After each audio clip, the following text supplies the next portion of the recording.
May gusto lang akong i-share sa inyo guys regarding sa mga babae.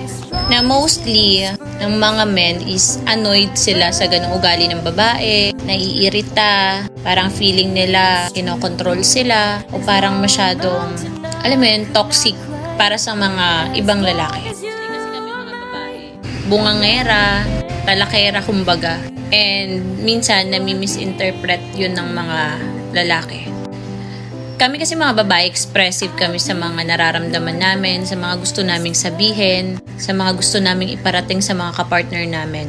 May mga bagay na mostly yung ibang lalaki is parang feeling nila sobra na kami, feeling nila is nakaka-bad trip na yung ugali namin. Pero ang hindi nyo alam, the more kami na ganun pa yung ugali namin sa inyo, like sinisita namin kayo, nagagalit kami sa inyo, nagchat-chat kami ng parang kala mo pang MMK, alam mo yun, nakaka-capslock pa yung iba minsan. Hinba kumbaga, lahat ng kilos nyo, sinisita namin, kinokorek namin, or parang feeling nyo, is yung parang feeling nyo nakakasakal na talaga kami. Na feeling nyo sumusobra na kami. Pero ang hindi nyo alam, na habang ganun pa kami sa inyo, habang ganun pa yung ugali namin sa inyo, ibig sabihin lang nun, nagki-care kami. Ibig sabihin lang nun, mahal pa namin kayo. Mahal na mahal. Kasi alam nyo guys, pinaka nakakatakot sa isang babae na mararamdaman nyo is yung coldness. Yung walang pakialam sa mga gagawin nyo. Yung hindi nagsiselos. Yun bang pag nagpaalam ka, wala na siyang pakialam, di na kayo nakakakuha ng mga, alam mo yun, suggestion, mga opinion. Like, pag nagpaalam kayo, okay, bahala ka. Yung mga ganun na lang. Pagka ganun na yung mga babae sa inyo, yung parang feeling nyo wala nang pakialam, matakot na kayo. Kasi konti na lang yon. Like, pagod na yon, ayaw na niya ng mga away, ayaw na niya ng, alam mo yun, ayaw na niya manita, ayaw na niya makialam. Ibig sabihin, wala na siyang paki sa inyo. Ibig sabihin lang nun, nasagad na yon. Ibig sabihin lang nun, give up na siya sa inyo. And ibig sabihin lang nun, unti-unti nang nafe-fade yung love nila sa inyo. Yun yung mga hindi alam, mostly ng ibang lalaki, about sa mga babae.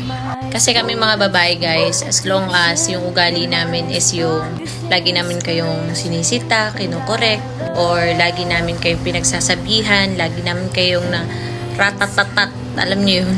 Parang kala mo baby Armalite yung mga bunganga namin. Ibig sabihin lang nun kasi concern pa kami sa inyo, mahal namin kayo, gusto namin maayos yung buhay nyo.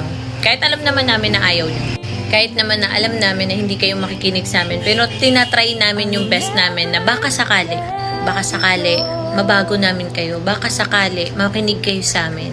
Pero pag hindi na kami ganun sa inyo guys, trust me, wala na yung love. Pagod na yung taong nagmamahal sa inyo. Kasi yun yung ugali ng mga babae. Expressive kami. Yun yung opposite namin sa mga ibang lalaki na kasi yung mga lalaki kasi hindi sila expressive, unlike girls na talagang ilalabas nila kung ano yung gusto nilang sabihin, kung ano yung gusto nilang ipakita sa inyo. Kaya minsan talagang hindi tayo magkakaintindihan kasi iba-iba naman tayo. Kaya share ko lang sa inyo kung ano ba talaga yung mga ugali ng mga babae pagka ganun sila. Ano ibig sabihin nun? So, yun lang. Kaya careful guys. As long as ganun pa yung person nyo sa inyo, mahal kayo niyan. Pero pag wala nang pakailam yan sa inyo, like alam nyo yun, yung tipong yung dating kinakagalit niya na ginagawa nyo, tapos ginawa nyo ngayon at wala na siyang pakailam, matakot ka na. Mangamba ka na kasi ibig sabihin lang nun, hindi ka na mahal niyan. So yun lang.